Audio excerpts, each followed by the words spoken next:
নমস্কার, আমি মুনমুন।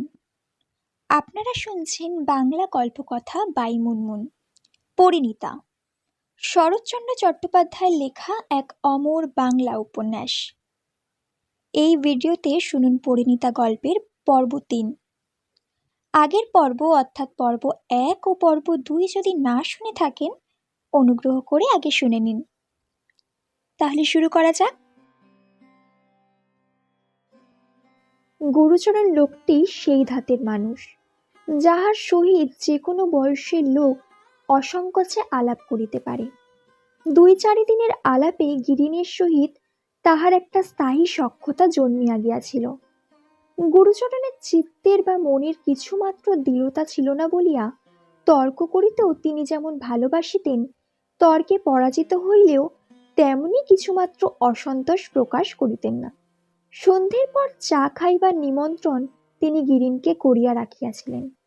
অফিস হইতে ফিরিতেই তাহার দিবা অবসান হইয়া যাইত। হাত মুখ ধুইয়া বলিতেন, ললিতে, চা তৈরি হলো মা? যা যা, তোর গিরিন মামাকে এইবার ডেকে আন। তারপর উভয়ে চা খাওয়া এবং তর্ক চলিতে থাকিত। ললিতা কোনো কোনো দিন মামার আড়ালে বসিয়া চুপ করিয়া শুনিত। সেদিন গিরিনের যুক্তিতর্ক শতমুখে উচ্চারিত হইতে থাকিত। তর্কটা প্রায়ই আধুনিক সমাজের বিরুদ্ধেই হইত। সমাজের হৃদয়হীনতা, অসঙ্গত উপদ্রব এবং অত্যাচার, এই সমস্তই সত্য কথা। একে তো সমর্থন করিবার বাস্তবিক কিছু নাই। তাহাতে গুরুচরণের উৎপীড়িত অশান্ত হৃদয়ের সহিত গিরিনীর কথাগুলো বড়ই খাপ খাইত। তিনি শেষকালে ঘাড় নাড়িয়া বলিতেন, ঠিক কথা গিরিন, কার ইচ্ছে আর না করে নিজের মেয়েদের যথাসময়ে ভালো জায়গায় বিয়ে দিতে, কিন্তু দিই কি করে? সমাজ বলছেন দাও বিয়ে, মেয়ের বয়স হয়েছে, কিন্তু দেবার বন্দোবস্ত করে তো দিতে পারেন না। যা বলেছ গিরিন, এই আমাকে দিয়েই দেখ না কেন, বাড়িটুকু পর্যন্ত বন্ধক পড়েছে। ২ দিন পরে ছেলেমেয়ের হাত ধরে পথে গিয়ে দাঁড়াতে হবে। সমাজ তখন তো বলবেন না, এসো আমার বাড়িতে আশ্রয় নাও। কি বলো হে? গিরিন হয়তো চুপ করিয়া থাকিত। গুরুচরণ নিজেই বলিতেন, খুব সত্যি কথা, এমন সমাজ থেকে জাত যাওয়াই মঙ্গল। খাই না খাই শান্তিতে থাকা যায়। যে সমাজ দুঃখীর দুঃখ বোঝে না, বিপদে সাহস দেয় না, শুধু চোখ রাঙায় আর গলা চেপে ধরে, সে সমাজ আমার নয়, আমার মতো গরিবেরও নয়। এ সমাজ বড় লোকের জন্যে। ভালো, তারাই থাক, আমাদের কাজ নাই। এই বলিয়া গুরুচরণ সহসা চুপ করিতেন। যুক্ত তর্কগুলি ললিতা শুধু মন দিয়াই শুনিত না, রাত্রি বিছানায় শুইয়া যতক্ষণ না তার ঘুম আসিত নিজের মনে বিচার করিয়া দেখিত। প্রতি কথাটি তাহার মনের উপর গভীরভাবে মুদ্রিত হইয়া উঠিতেছিল। সে মনে মনে বলিত, যথার্থই গিরিনবাবুর কথাগুলি অতিশয় ন্যায়সঙ্গত। মামাকে সে অত্যন্ত ভালোবাসিত। সেই মামার সপক্ষে টানিয়া গিরিন যাহাই কিছু বলিত, সমস্তই তাহার কাছে অভ্রান্ত সত্য বলিয়া মনে হইত। তাহার মামা বিশেষ করিয়া তাহারই জন্য ব্যতিব্যস্ত হইয়া উঠিতেছে, অন্ন জল পরিত্যাগ করিতেছে। তাহার নির্বিরোধী দুঃখী মামা তাহাকে আশ্রয় দিয়াই এত ক্লেশ পাইতেছে। কিন্তু কেন, কেন মামার জাত যাবে? আজ আমার বিয়ে দিয়ে কাল যদি বিধবা হয়ে ঘরে ফিরে আসি, তাহলে তো জাত যাবে না। অথচ তফাৎ কিসের? গিরিনের এই সমস্ত কথার প্রতিধ্বনি সে তাহার ভাড়াতুরা হৃদয় হইতে বাহির করিয়া আর একবার তন্ন তন্ন করিয়া আলোচনা করিতে করিতে ঘুমাইয়া পড়িত। তাহার মামার হইয়া, মামার দুঃখ বুঝিয়া যে কেহ কথা কহিত, তাহাকে শ্রদ্ধা না করিয়া, তাহার মতের সহিত মত না মিলাইয়া ললিতার অন্য পথ ছিল না। সে গিরিনকে আন্তরিক শ্রদ্ধা করিতে লাগিল। ক্রমশ গুরুচরণের মতো সেও সন্ধ্যার চা পানের সময়টির জন্য অপেক্ষা করিয়া থাকিত। পূর্বে গিরিন ললিতাকে আপনি বলিয়া ডাকিত। গুরুচরণ নিষেধ করিয়া বলিয়াছিলেন, ওকে আবার আপনি কেন গিরিন, তুমি বলে ডেকো। তখন হইতে সে তুমি বলিয়া ডাকিতে শুরু করিয়াছিল। একদিন গিরিন জিজ্ঞাসা করিয়াছিল, তুমি চা খাও না ললিতা? ললিতা মুখ নিচু করিয়া ঘাড় নাড়িলে গুরুচরণ বলিয়াছিল, ওর শেখরদার বারণ আছে, মেয়ে মানুষের চা খাওয়া সে ভালোবাসে না। হেতু শুনিয়া যে গিরিন সুখী হইতে পারে নাই, ললিতা সেটুকু বুঝতে পারিয়াছিল। আজ শনিবার, অন্য দিনের অপেক্ষা এই দিনটার সভা ভাঙিতে অধিক বিলম্ব হইল। চা খাওয়া শেষ হইয়া গিয়াছিল। গুরুচরণ আজ আলোচনার তেমন উৎসাহের সহিত যোগ দিতে পারিতেছিলেন না। মাঝে মাঝে কি একরকম অন্যমনস্ক হইয়া পড়িতেছিলেন। গিরিন সহজেই তা লক্ষ্য করিয়া প্রশ্ন করিল, আজ আপনার দেহটা বোধ করি তেমন ভালো নাই। গুরুচরণ হুক্কাটা মুখ হইতে সরাইয়া লইয়া বলিলেন। কেন? দেহ তো বেশ ভালোই আছে। গিরিন সংকোচের সহিত বলিল, তাহলে অফিসে কি কিছু? না, তাও তো কিছু নয়। এই বলিয়া গুরুচরণ একটু বিস্ময়ের সহিত গিরিনের মুখের দিকে চাহিলেন। তাহার ভিতরের উদ্বেগ যে বাহিরে প্রকাশ পাইতেছিল, তাহা এই নিতান্ত সরল প্রকৃতির মানুষটি বুঝিতেই পারেন নাই। ললিতা পূর্বে একেবারেই চুপ করিয়া থাকিত, কিন্তু আজকাল দু একটা কথায় মাঝে মাঝে যোগ দিতেছিল। সে বলিল, হা মামা, আজ তোমার হয়তো মন ভালো নেই। গুরুচরণ হাসিয়া উঠিয়া বলিলেন, ও সেই কথা। হ্যাঁ মা, ঠিক ধরেছিস বটে, আজ আমার সত্যিই মন ভালো নেই। ললিতা ও গিরিন উভয়ই তাহার মুখ পানে চাহিয়া রহিল। গুরুচরণ বলিলেন, নবীনদা সমস্ত জেনে শুনে গোটা কতেক শক্ত কথা পথে দাঁড়িয়েই শুনিয়ে দিলেন, আর তাঁরই বা দোষ কি? 6 মাস হয়ে গেল একটা পয়সার সুদ দিতে পারলুম না, তা আসল দূরে থাক। ব্যাপারটা ললিতা বুঝিয়াই চাপা দিয়া ফেলিবার জন্য ব্যস্ত হইয়া উঠিল। তাহার কাণ্ডজ্ঞানহীন মামা পাছে ঘরের লজ্জাকর কথাগুলা পরের কাছে ব্যক্ত করিয়া ফেলে, এই ভয়ে তাড়াতাড়ি বলিয়া উঠিল, তুমি ভেবো না মামা, সেসব পরে হবে। কিন্তু গুরুচরণ সেদিক দিয়াও গেলেন না, বরং বিষণ্ণভাবে হাসিয়া বললেন, পরে আর কি হবে মা? তা নয় গিরিন, আমার এই মাটি চায় তার বুড়ো ছেলেটি যেন কিছু ভাবনা চিন্তা না করে, কিন্তু বাইরের লোকে যে তোর দুঃখী মামার দুঃখটা চেয়ে দেখতেই চায় না ললিতে। গিরিন জিজ্ঞাসা করিল। নবীনবাবু আজ কি বললেন? গিরিন যে সমস্ত কথাই জানে ললিতা তাহা জানিত না, তাই তাহার প্রশ্নটাকে অসঙ্গত কৌতূহল মনে করিয়া অত্যন্ত ক্রুদ্ধ হইয়া উঠিল। গুরুচরণ খুলিয়া বলিলেন, নবীন রায়ের স্ত্রী বহুদিন হইতে অজীর্ণ রোগে ভুগিতেছিলেন। সম্প্রতি রোগ কিছু বৃদ্ধি হওয়ায় চিকিৎসকেরা বায়ু পরিবর্তনের ব্যবস্থা করিয়াছেন। অর্থের প্রয়োজন। অতএব এই সময়ে গুরুচরণের সমস্ত সুদ এবং কিছু আসল দিতে হইবে। গিরিন ক্ষণকাল স্থির থাকিয়া মৃদু কণ্ঠে বলিল, একটা কথা আপনাকে বলি বলি করেও বলতে পারিনি। যদি কিছু না মনে করেন আজ তাহলে বলি। গুরুচরণ হাসিয়া উঠিলেন, বলিলেন, আমাকে কোনো কথা বলতে কেউ কখন তো সংকোচ করে না গিরিন। কি কথা? গিরিন বলিল, দিদির কাছে শুনেছি নবীনবাবুর খুব বেশি সুদ। তাই বলি, আমার অনেক টাকাই তো অমনি পড়ে রয়েছে, কোনো কাজেই আসে না, আর তারও দরকার। না হয় এই ঋণটা শোধ করেই দিন না। ললিতা ও গুরুচরণ উভয়ে আশ্চর্য হইয়া তাহার দিকে চাহিয়া রহিলেন। গিরিন অত্যন্ত সংকোচের সহিত বলিতে লাগিল, আমার এখন তো টাকার বিশেষ কোনো আবশ্যক নাই, তাই যখন আপনার সুবিধা হবে ফিরিয়ে দিলেই চলবে। ওদের আবশ্যক, সেই জন্যে বলছিলাম যদি। গুরুচরণ ধীরে ধীরে বলিলেন। সমস্ত টাকাটা তুমি দেবে? গিরিন মুখ নিচু করিয়া বলিল। বেশ তো, তাদের উপকার হয়। গুরুচরণ প্রত্যুত্তরে কি একটা বলিতে চাইতেছিলেন, ঠিক এই সময় আন্নাখালি ছুটিয়া আসিয়া পড়িল। শেষদি জলদি শেখরদা কাপড় পরে নিতে বললেন, থিয়েটার দেখতে যেতে হবে। এই বলিয়াই যেমন করিয়া আসিয়াছিল তেমনি করিয়াই চলিয়া গেল। তাহার ব্যগ্রতা দেখিয়া গুরুচরণ হাসিলেন। ললিতা স্থির হইয়া রহিল। আন্নাকালী মুহূর্ত পরেই ফিরিয়া আসিয়া বলিল, কই উঠলে না শেষদি? আমরা সবাই দাঁড়িয়ে রয়েছি যে। তথাপি ললিতা উঠিবার কোনো লক্ষণ প্রকাশ করিল না। সে শেষ পর্যন্ত শুনিয়া যাইতে চায়, কিন্তু গুরুচরণ কালীর মুখের দিকে চাইয়া একটুখানি হাসিয়া ললিতার মাথায় একটা হাত দিয়া বলিলেন, তাহলে যা মা, দেরি করিস নে, তোর জন্যে বুঝি সবাই অপেক্ষা করে আছে।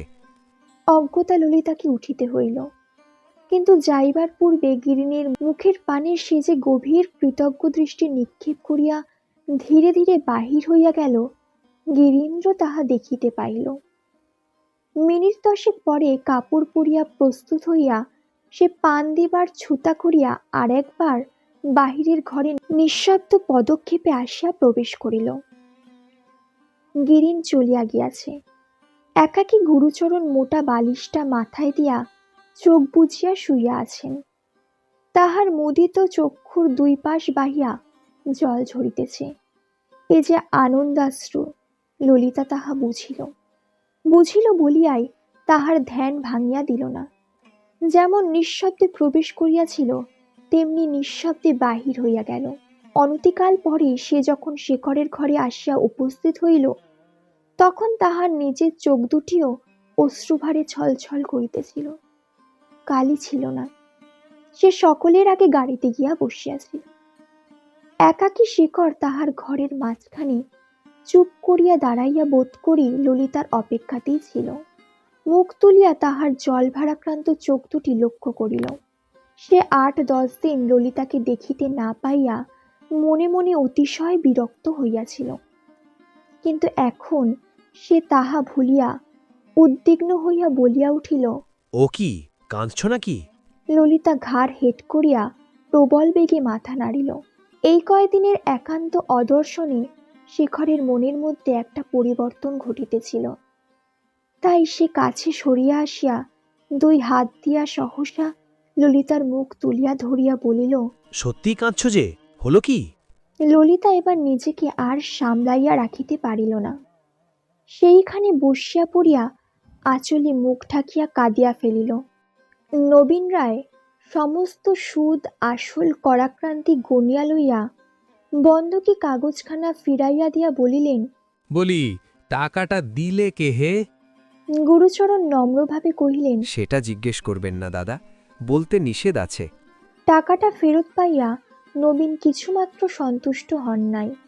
এটা আশাও করেন নাই, ইচ্ছাও করেন নাই, বরং বাড়িটা ভাঙিয়া ফেলিয়া কিরূপ নূতন অট্টালিকা প্রস্তুত করিবেন তাহাই ভাবিয়া রাখিয়াছিলেন। শ্লেষ করিয়া বলিলেন, তা এখন নিষেধ তো হবেই। ভায়া, দোষ তোমার নয়, দোষ আমার।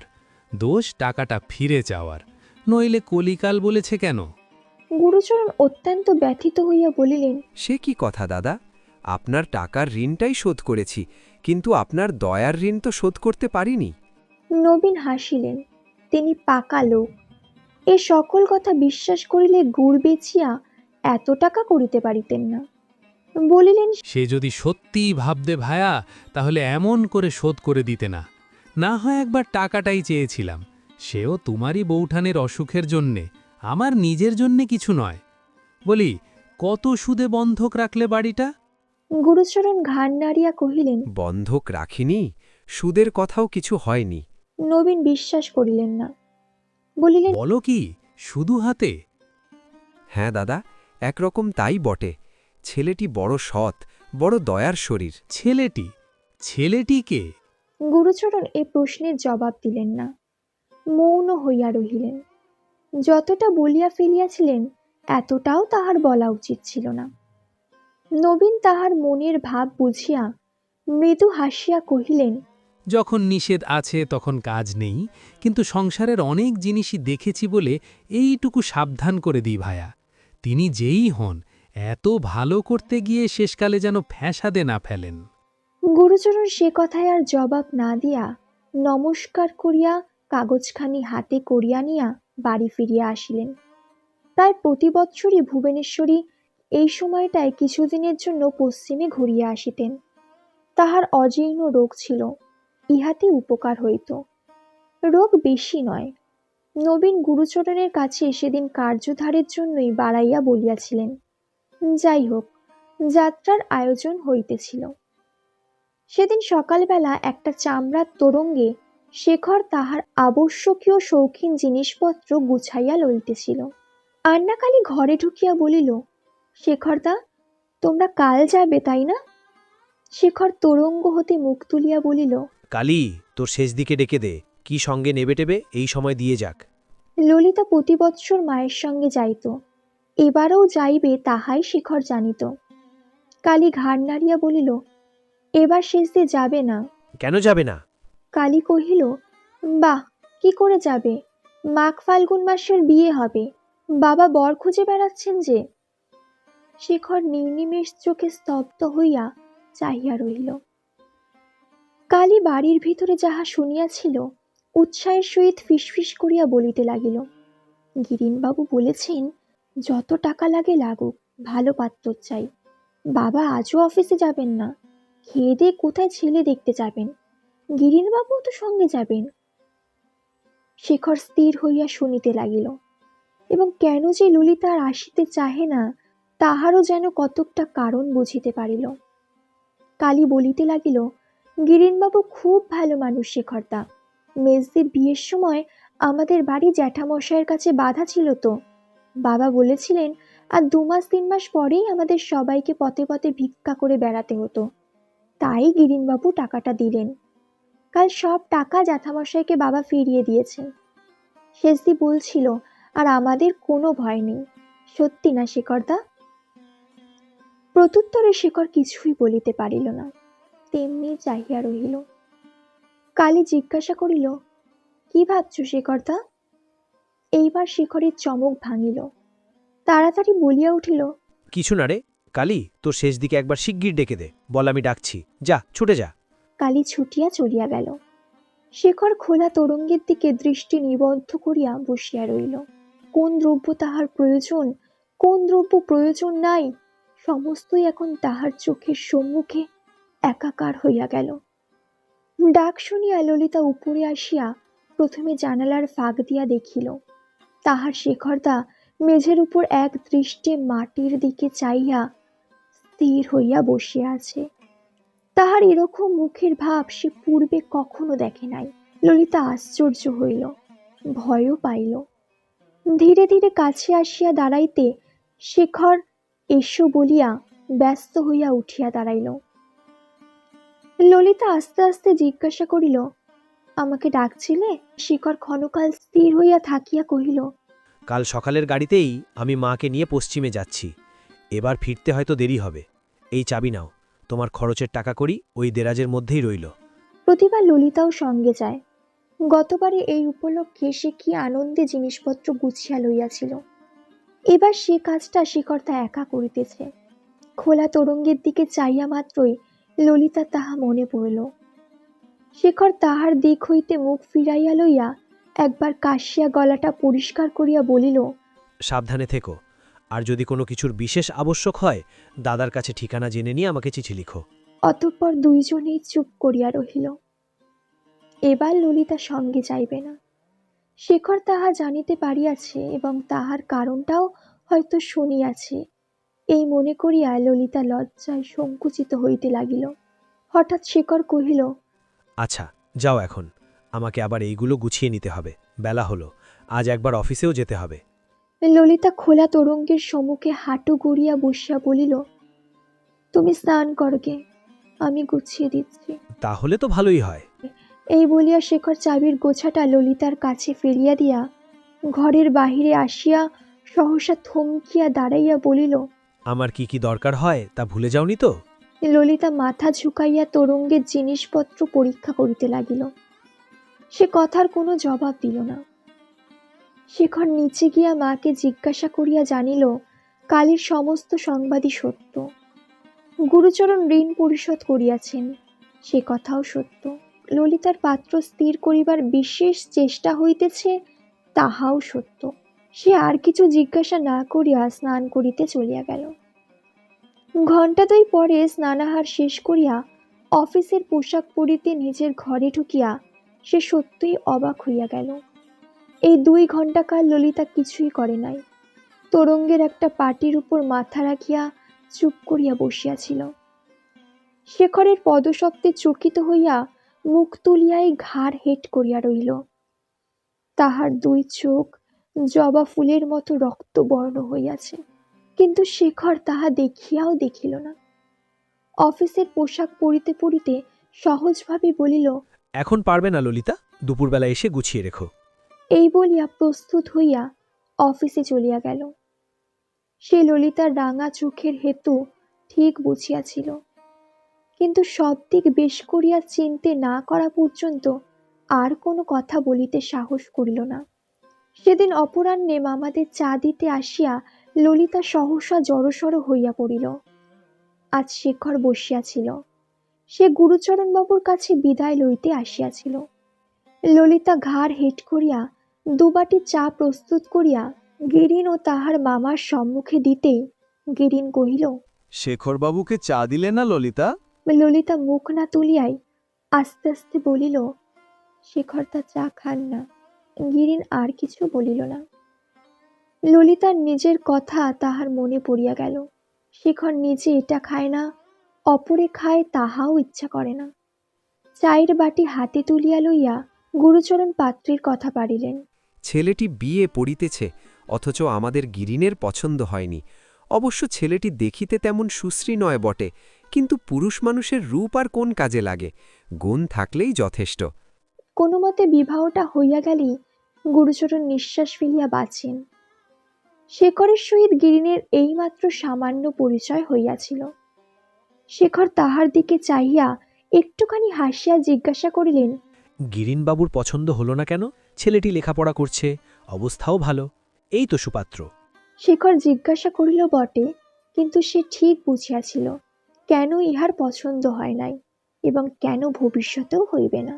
কিন্তু গিরিন সহসাই প্রশ্নের উত্তর দিতে পারিল না। তাহার মুখ ঈষৎ রক্তাব্য হইল। শেখর তাহাও লক্ষ্য করিয়া উঠিয়া দাঁড়াইয়া বলিল, কাকা, কাল মাকে নিয়ে পশ্চিমে চললুম, ঠিক সময় খবর দিতে যেন ভুলে যাবেন না। গুরুচরণ বলিলেন, সে কি বাবা, তোমরাই যে আমার সব। তাছাড়া ললিতার মা উপস্থিত না থাকলে তো কোনো কাজই হতে পারবে না। কি বলিস মা ললিতা? এই বলিয়া হাসি মুখে ঘাড় ফিরাইয়া বলিলেন। সে উঠে গেল কখন? শেখর কহিল, কথা উঠতেই পালিয়েছে। গুরুচরণ গম্ভীর হইয়া বলিলেন, পালাবে বই কি, হাজার হোক জ্ঞান বুদ্ধি হয়েছে তো। মা আমার একাধারে যেন লক্ষ্মী সরস্বতী, এমন মেয়ে বহু ভাগ্যে মেলে শেখরনাথ। কথাটা উচ্চারণ করিতেই তার শীর্ণ কৃশ মুখের উপর গভীর স্নেহের এমন একটা স্নিগ্ধ মধুর ছায়াপাত হইল যে গিরিন ও শেখর উভয়েই আন্তরিক শ্রদ্ধার সহিত তাহাকে মনে মনে নমস্কার না করিয়া থাকিতে পারিল না। চায়ের মজলিস হইতে নিঃশব্দে পলাইয়া আসিয়া ললিতা শেখরের ঘরে ঢুকিয়া উজ্জ্বল গ্যাসের নিচে একটা তোরঙ্গ আনিয়া শেখরের গরম বস্ত্রগুলি পাট করিয়া গুছাইয়া রাখিতেছিল। শেখরকে প্রবেশ করিতে দেখিয়া মুখ তুলিয়া তাহার মুখের পানে চাহিয়া সে ভয়ে বিস্ময়ে নির্বাক হইয়া রহিল। মকদ্দমায় সর্বস্ব হারিয়া মানুষ যেরকম মুখ করিয়া আদালত হইতে বাহির হইয়া আইসে, এবেলার মানুষকে যেন ওবেলায় সহসার চিনিতে পারা যায় না, এই 1 ঘণ্টার মধ্যে তেমনি শেখরকে ললিতা যেন ঠিক চিনিতে পারিল না। তাহার মুখের উপর সর্বস্ব হারানোর সমস্ত রকম চিহ্ন যেন কে চিহ্নিত করিয়া দিয়াছে। শেখর শুষ্ক কণ্ঠে জিজ্ঞাসা করিল, কি হচ্ছে ললিতা? ললিতা সে প্রশ্নের জবাব না দিয়া কাছে সরিয়া আসিয়া 2 হাতে তাহার একটা হাত লইয়া কাঁদো কাঁদো হইয়া বলিল, কি হয়েছে শেখরদা? কই, কিছুই হয়নি তো। এই বলিয়া শেখর জোর করিয়া একটু হাসিল। ললিতার করস্পর্শে তাহার মুখে কতকটা সজীবতা ফিরিয়া আসিল। সে নিকটস্থ একটা চৌকির উপর বসিয়া পড়িয়া সেই প্রশ্নই করিল। তোমার হচ্ছে কি? ললিতা কহিল, মোটা ওভারকোটটা সঙ্গে দিতে ভুলে গেছিলুম, সেইটিই দিতে এসেছি। শেখর শুনিতে লাগিল। ললিতা এতক্ষণে অপেক্ষাকৃত সুস্থ হইয়া বলিতে লাগিল, গতবারে গাড়িতে তোমার বড় কষ্ট হয়েছিল। বড় কোট তো অনেকগুলোই ছিল, কিন্তু খুব মোটাসোটা একটাও ছিল না। তাই আমি ফিরে এসেই দোকানে মাপ দিয়ে এইটে তৈরি করিয়েছিলুম। এই বলিয়া সে খুব ভারী একটা ওভারকোট তুলিয়া শেখরের কাছে রাখিল। শেখর হাত দিয়া পরীক্ষা করিয়া বলিল, কই, আমাকে বলনি তো। ললিতা হাসিয়া বলিল, তুমি বাবু মানুষ, তোমাকে বললে কি এত মোটা কোট তৈরি করতে দিতে?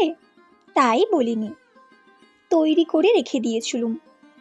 এই বলিয়া সেটা যথাস্থানে রাখিয়া দিয়া বলিল, ঠিক উপরেই রইল, তোরঙ্গ খুললেই পাবে, শীত করলে গায়ে দিতে ভুলো না যেন। আচ্ছা আচ্ছা। এই বলিয়া শেখর নির্বিশেষ চোখে কিছুক্ষণ চাহিয়া থাকিয়া হঠাৎ বলিয়া উঠিল, না, এমন হতেই পারে না। কি হতে পারে না? গায়ে দেবে না? শেখর তাড়াতাড়ি বলিয়া উঠিল, না, সে কথা নয়, ও অন্য কথা।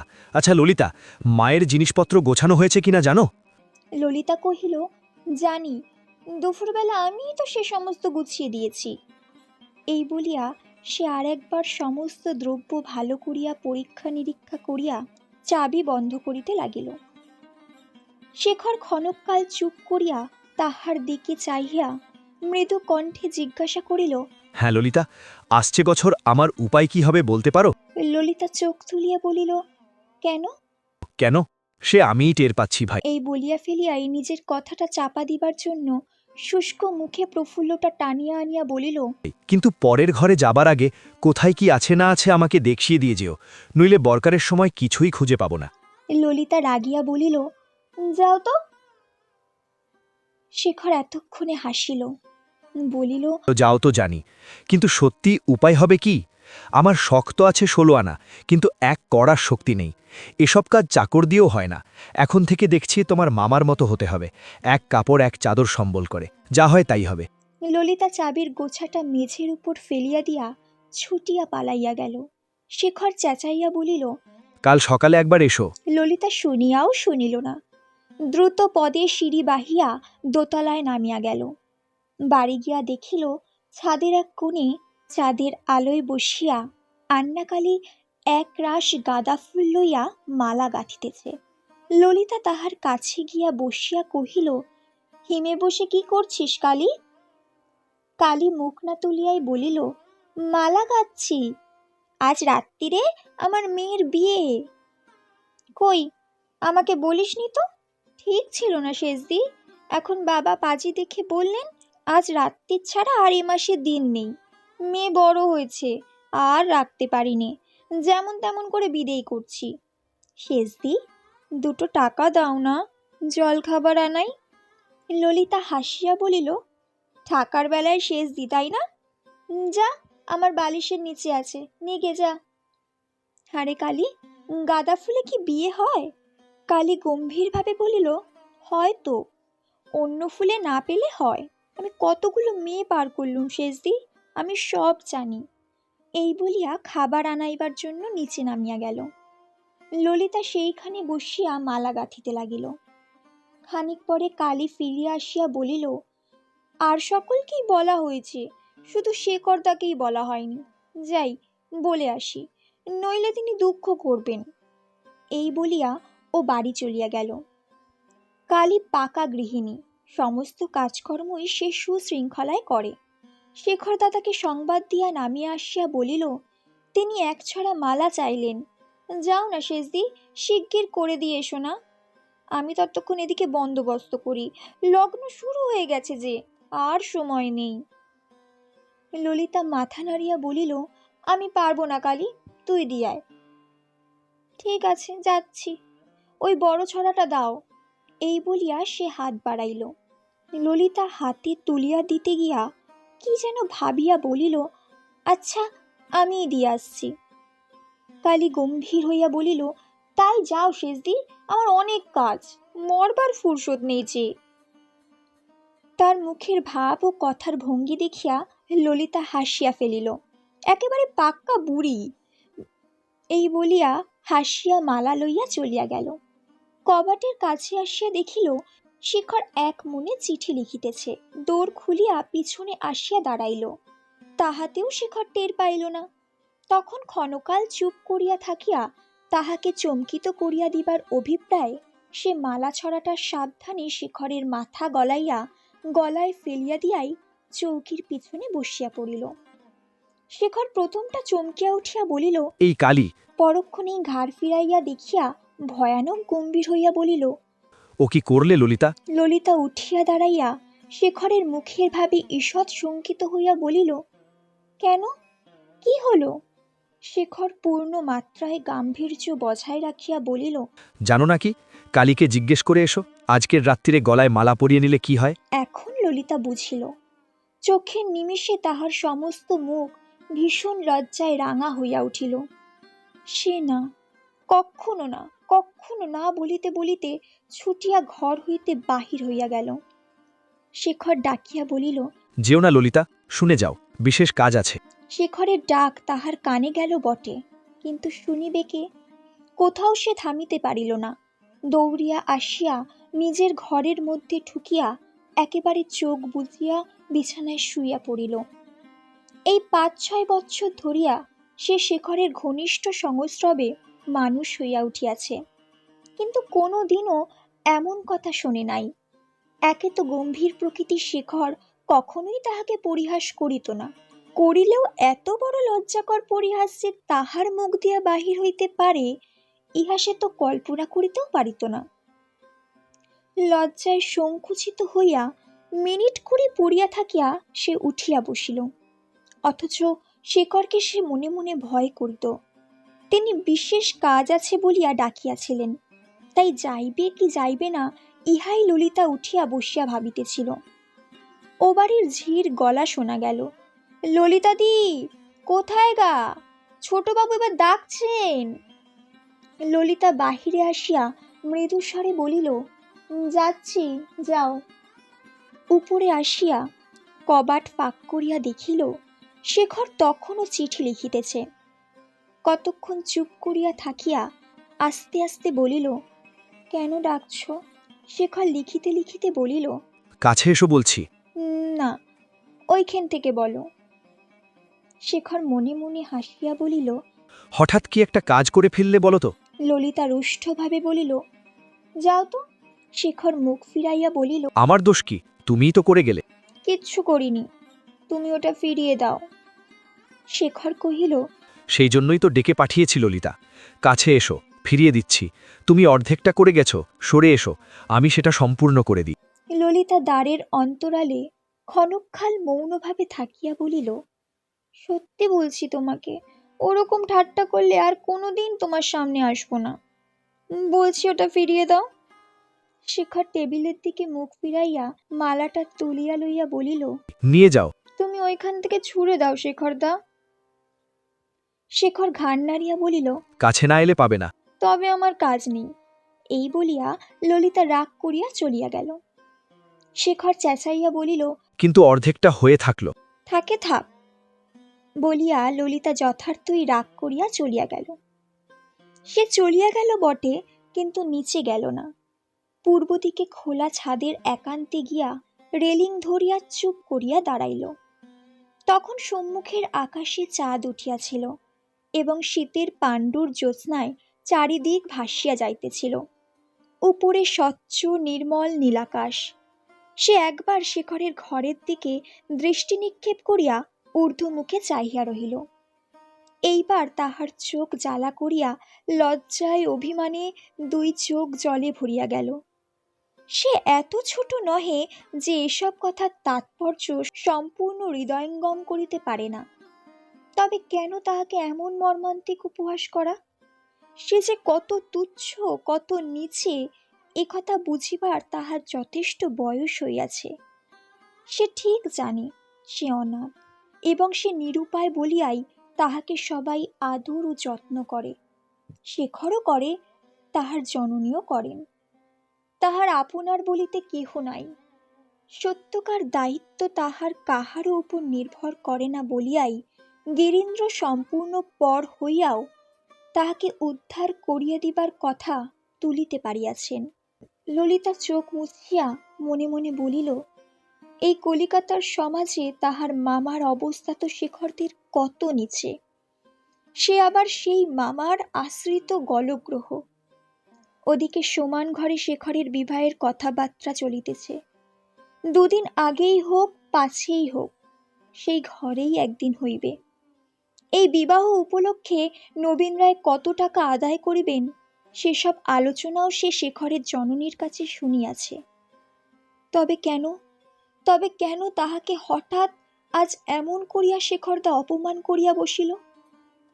এইসব কথা ললিতা সুমুখের দিকে শূন্য দৃষ্টিতে চাহিয়া নিজের মনে মগ্ন হইয়া আলোচনা করিতেছিল। সহসা চমকিয়া মুখ ফিরাইয়া দেখিল শেখর নিঃশব্দে হাসিতেছে।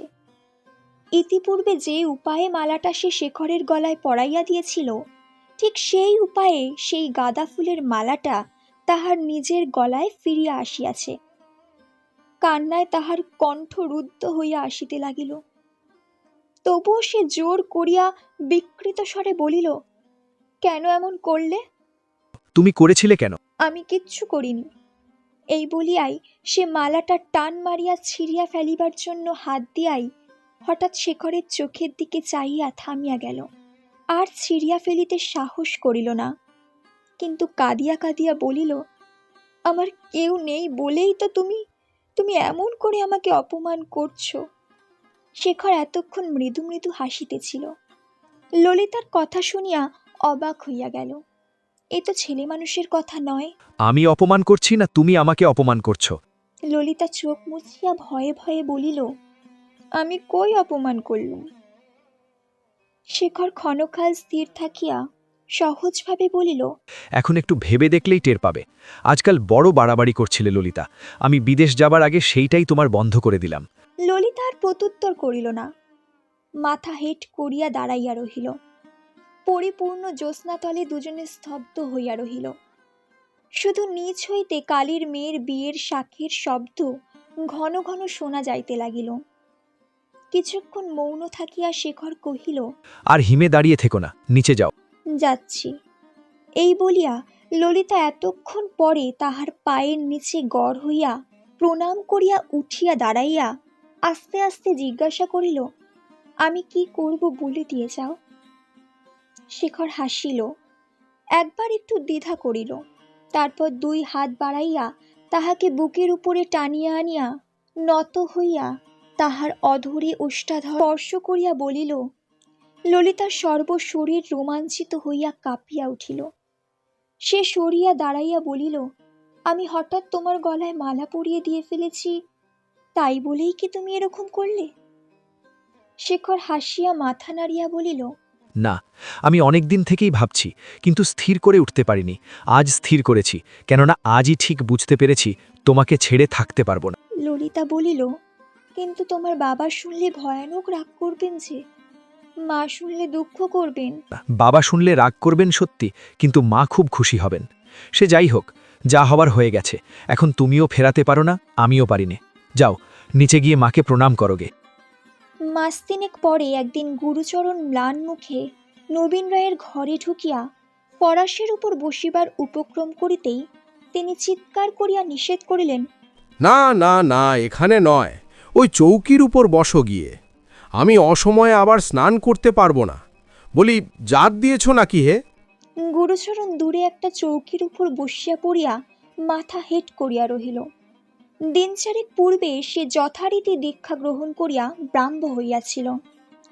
আজ সেই সংবাদটা নানা বর্ণে বিচিত্র হইয়া গোড়া হিন্দু নবীনের শ্রুতিগোচর হইয়াছে। নবীনের চোখ দিয়া অগ্নিস্ফুলিঙ্গ বাহির হইতে লাগিল, কিন্তু গুরুচরণ তেমনি মৌন নত মুখে বসিয়া রহিল।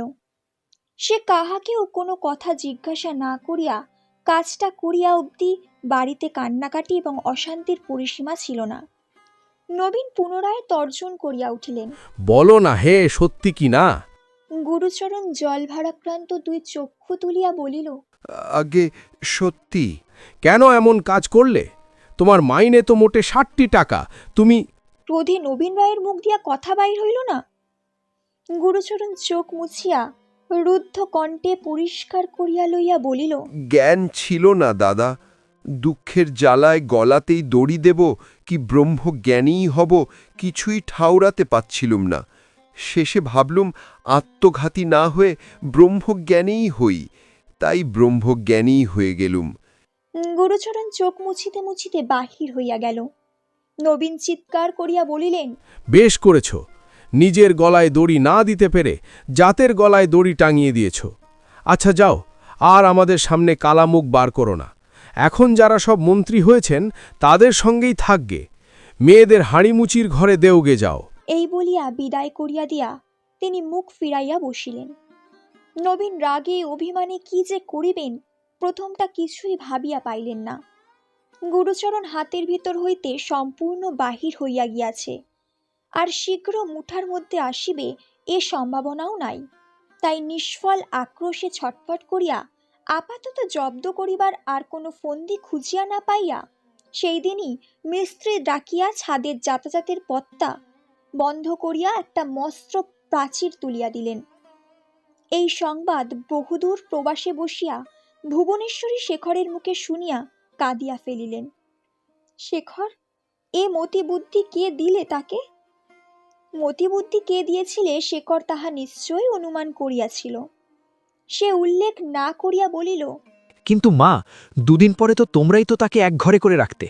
এতগুলি মেয়ের বিয়ে তিনি কি করে দিতেন আমি তো ভেবে পাইনি। ভুবনেশ্বরী ঘাড় নাড়িয়া বলিলেন, কিছুই আটকে থাকে না শেখর, আর সেজন্য আগে থেকে জাত দিতে হলে অনেককেই দিতে হয়। ভগবান যাদের সংসারে পাঠিয়েছেন তিনিই তাদের ভার নিতেন। শেখর চুপ করিয়া রহিল। ভুবনেশ্বরী চোখ মুছিয়া বলিলেন, আমার ললিতা মেয়েটাকে যদি সঙ্গে আনতুম তাহলে যা হয় একটা উপায় আমাকেই করে দিতে হতো। দিতামও? আমি তো জানি নে, গুরুচরণ এইসব মতলব করেই পাঠিয়ে দিলে না। আমি মনে করেছিলাম বুঝি সত্যিই তার বিয়ের সম্বন্ধ হচ্ছে। শেখর মায়ের মুখের দিকে চাইয়া একটুখানি লজ্জিতভাবে বলিল, বেশ তো মা, এখন বাড়ি গিয়ে তাই করো না কেন? সে তো আর ব্রাহ্ম হয়নি, তার মামাই হয়েছে। আর তিনিও কিছু তার যথার্থ আপনার কেউ নন। ললিতার কেউ নেই বলেই তার ঘরে মানুষ হচ্ছে। ভুবনেশ্বরী ভাবিয়া বলিলেন, তা বটে, কিন্তু কর্তা এক রকমের মানুষ, তিনি কিছুতেই যে রাজি হবেন না। হয়তো তাদের সঙ্গে দেখা সাক্ষাৎ পর্যন্ত করতে দেবেন না। শেখরের নিজের মনেও এই আশঙ্কা যথেষ্ট ছিল। সে আর কিছু না বলিয়া চলিয়া গেল। ইহার পরে আর এক মিনিটও তাহার বিদেশে থাকিতে ইচ্ছে রহিল না। 2-3 দিন চিন্তিত অপ্রসন্ন মুখে এদিকে ওদিকে ঘুরিয়া বেড়াইয়া একদিন সন্ধ্যের সময় আসিয়া বলিল, আর ভাল লাগছে না মা, চলো বাড়ি যাই। ভুবনেশ্বরী তৎক্ষণাৎ সম্মত হইয়া বলিলেন, তাই চল শেখর, আমারও কিচ্ছু ভালো লাগছে না। বাড়ি ফিরিয়া আসিয়া মাতা পুত্র উভয়ই দেখিলেন ছাদের সেই যাতায়াতের পথটা বন্ধ করিয়া প্রাচীর উঠিয়াছে। গুরুচরণের সহিত আর কোনো সম্পর্ক রাখা, এমনকি মুখের আলাপ রাখাও যে কর্তার অভিপ্রেত নয় তাহা কাহাকেও না জিজ্ঞাসা করিয়াই উভয়ই তা বুঝিলেন। রাত্রে শেখরের আহারের সময় মা উপস্থিত ছিলেন। 2-1 কথার পরে বলিলেন, ওদের গিরিনবাবুর সঙ্গেই ললিতার বিয়ে দেবার কথাবার্তা হচ্ছে। আমি তা আগেই বুঝেছিলুম। শেখর মুখ না তুলিয়াই জিজ্ঞাসা করিল, কে বললে? ওর মামি। দুপুরবেলা কর্তা ঘুমোলে আমি নিজেই গিয়ে দেখা করে এসেছি। সেই অবধি কেঁদে কেঁদে চোখ মুখ ফুলিয়ে ফেললে। ক্ষণকাল মৌন থাকিয়া তিনি নিজের চোখ দুটো আঁচলে মুছিয়া ফেলিয়া বলিলেন, কপাল শেখর, কপাল। এই কপালের লেখা কেউ খণ্ডাতে পারে না রে। কার আর দোষ দি বল? যাই হোক, গিরিন ছেলেটি শুনেছি ভালো, সঙ্গতিও আছে, ললিতার কষ্ট হবে না। এই বলিয়া চুপ করিলেন। প্রত্যুত্তরে শেখর কোনো কথাই বলিল না। মুখ নিচু করিয়া খাবারগুলা হাত দিয়া নাড়াচাড়া করিতে লাগিল। খানিক পরে মা উঠিয়া গেলে সেও উঠিয়া হাত মুখ ধুইয়া বিছানায় শুইয়া পড়িল। পরদিন সন্ধ্যের পর একটুখানি ঘুরিয়া আসিবার জন্য সে পথে বাহির হইয়াছিল। তখন গুরুচরণের বাহিরের ঘরে প্রাত্যহিক চা পানের সভা বসিয়াছিল এবং যথেষ্ট উৎসাহের সহিত হাসি এবং কথাবার্তা চলিতেছিল। তথাকার কোলাহল শেখরের কানে যাইবা মাত্রই সে একবার স্থির হইয়া কি যেন ভাবিয়া লইল। তারপর ধীরে ধীরে বাড়ি ঢুকিয়া সেই শব্দ অনুসরণ করিয়া গুরুচরণের বাহিরের ঘরে আসিয়া দাঁড়াইল। তৎক্ষণাৎ কলরব থামিল এবং তাহার মুখের দিকে চাহিয়া সকলেরই মুখের ভাব পরিবর্তিত হইয়া গেল। শেখর ফিরিয়া আসিয়াছিল, এ সংবাদ ললিতা ছাড়া আর কেহ জানিত না। আজ গিরীন্দ্র এবং আরও একজন ভদ্রলোক উপস্থিত ছিলেন। তিনি বিস্মিত মুখে শেখরের প্রতি চাহিয়া রহিলেন এবং গিরিন মুখ অত্যন্ত গম্ভীর করিয়া দেওয়ালের দিকে তাকাইয়া রহিল। সর্বাপেক্ষা অধিক চেঁচাইতেছিলেন গুরুচরণ নিজে। তাহার মুখ একেবারে পাণ্ডুর হইয়া গেল। তাহার হাতের কাছে বসিয়া ললিতা তখনও চা তৈরি করিতেছিল। একবার মুখ তুলিয়া চাহিয়া মাথা হেঁট করিল। শেখর সরিয়া আসিয়া তক্তপোষের উপর মাথা ঠেকাইয়া প্রণাম করিল এবং একাধারে বসিয়া পড়িয়া হাসিয়া বলিল, এ কি, একেবারে সমস্ত নিভে গেল যে? গুরুচরণ মৃদু কণ্ঠে বোধ করি আশীর্বাদ করিলেন, কিন্তু কি বলিলেন তা বোঝা গেল না। তাহার মনের ভাব শেখর বুঝিল, তাই সময় দিবার জন্য নিজেই কথা পারিল। কাল সকালের গাড়িতে ফিরিয়া আসিবার কথা, জননীর রোগ উপশম হইবার কথা, পশ্চিমের কথা, আরও কত কি সংবাদ অনর্গল বকিয়া গিয়া শেষে সেই অপরিচিত যুবকটির মুখের দিকে চাহিল। গুরুচরণ এতক্ষণে নিজেকে কতকটা সামলাইয়া লইয়াছিলেন। ছেলেটির পরিচয় দিয়া বলিলেন, ইনি আমাদের গিরিনের বন্ধু, এক জায়গায় বাড়ি, একত্রে লেখাপড়া শেখা, অতি সৎ ছেলে, শ্যামবাজারে থাকেন। তবুও আমার সঙ্গে আলাপ হওয়া পর্যন্ত প্রায়ই এসে দেখা সাক্ষাৎ করে যান। শেখর ঘাড় নাড়িয়া মনে মনে বলিল। হ্যাঁ, খুব ভালো ছেলে। কতক্ষণ চুপ করিয়া থাকিয়া বলিল, কাকা, আর সব খবর ভালো তো? গুরুচরণ জবাব দিলেন না, মাথা হেট করিয়া রহিলেন। শেখর উঠিবার উপক্রম করিতেই হঠাৎ কাঁদো কাঁদো স্বরে বলিয়া উঠিলেন, মাঝে মাঝে এসো বাবা, একেবারে যেন ত্যাগ করো না। সব কথা শুনেছ তো? শুনেছি বই কি। এই বলিয়া শেখর অন্দরের দিকে চলিয়া গেল। তারপরেই ভিতরে গৃহিণীর কান্নার শব্দ উঠিল। বাহিরে বসিয়া গুরুচরণ হেট মুখে কোচার খুর দিয়া নিজের চোখের জল মুছিতে লাগিলেন এবং গিরিন অপরাধীর মতো মুখ করিয়া জানালার বাহিরে চাহিয়া চুপ করিয়া রহিল। ললিতা পূর্বেই উঠিয়া গিয়াছিল। কিছুক্ষণ পরে শেখর রান্নাঘর হইতে বাহির হইয়া বারান্দা পার হইয়া উঠোনে নামিতে গিয়া দেখিল অন্ধকার কবাটের আড়ালে ললিতা দাঁড়াইয়া আছে। সে ভূমিষ্ঠ হইয়া প্রণাম করিল এবং দাঁড়াইয়া উঠিয়া বুকের একান্ত সন্নিকটে সরিয়া আসিয়া মুখ তুলিয়া মুহূর্তকাল নিঃশব্দে কি যেন আশা করিয়া রহিল। তারপর পিছাইয়া গিয়া চুপি চুপি বলিল, আমার চিঠির জবাব দিলে না কেন? কই, আমি তো চিঠি পাইনি। কি লিখেছিলে? ললিতা বলিল, অনেক কথা। সে যাক, সব শুনেছ তো? এখন তোমার কি হুকুম তাই বলো। শেখর বিস্ময়েশ্বরে কহিল, আমার হুকুম? আমার হুকুমে কি হবে? ললিতা শঙ্কিত হইয়া মুখ পানে চাইয়া জিজ্ঞাসা করিল, কেন? তা বই কি ললিতা, আমি কার উপরে হুকুম দেব? আমার উপর? আর কার উপর দিতে পারো? তোমার উপরই বা দেব কেন? আর দিলেই বা তুমি শুনবে কেন? শেখরের কণ্ঠস্বর গম্ভীর, ঈষৎ করুণ। এবার ললিতা মনে মনে অত্যন্ত ভয় পাইয়া আরেকবার কাছে সরিয়া আসিয়া কাঁদো কাঁদো গলায় বলিল, যাও, এখন আমার তামাশা ভালো লাগছে না। পায়ে পড়ি, কি হবে বলো? ভয় রাত্রিরে আমার ঘুম হয় না যে। ভয় কিসের? বেশ, যা হোক, ভয় হবে না। তুমি কাছে নেই, মা কাছে নেই, মাঝে থেকে মামা কিসব কাণ্ড করে বসলেন। এখন মা যদি আমাকে ঘরে নিতে না চান? শেখর ক্ষণকাল চুপ করিয়া থাকিয়া বলিল, সে সত্যি, মা নিতে চাইবেন না। তোমার মামা অপরের কাছে অনেক টাকা নিয়েছেন, সে কথা তিনি শুনেছেন। তাছাড়া এখন তোমরা ব্রাহ্ম, আমরা হিন্দু। আন্নাকালী এই সময় রান্নাঘর হইতে ডাক দিল, শেষদি, মা ডাকছেন। ললিতা চেঁচাইয়া বলিল, যাচ্ছি। তারপর গলা খাট করিয়া বলিল, মামা যাই হন, তুমি যা, আমিও তাই। মা তোমাকে যদি ফেলতে না পারেন, আমাকেও ফেলবেন না। আর গিরিনবাবুর কাছে টাকা নেবার কথা বলছো, তা সে আমি ফিরিয়ে দেব। আর ঋণের টাকা 2 দিন আগেই হোক পিছনেই হোক, দিতেই তো হবে। শেখর প্রশ্ন করিল, অত টাকা পাবে কোথায়?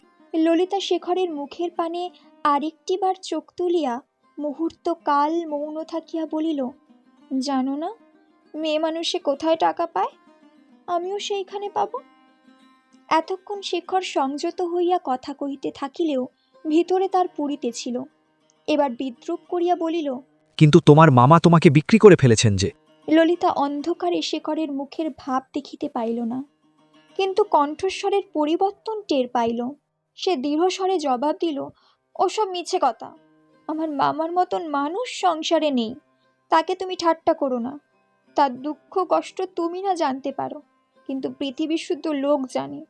এই বলিয়া একবার ঢোক গিলিয়া একবার ইতস্তত করিয়া শেষে বলিল, তাছাড়া তিনি টাকা নিয়েছেন আমার বিয়ে হবার পরে, সুতরাং আমাকে বিক্রি করবার অধিকার তার নেই, বিক্রিও করেননি।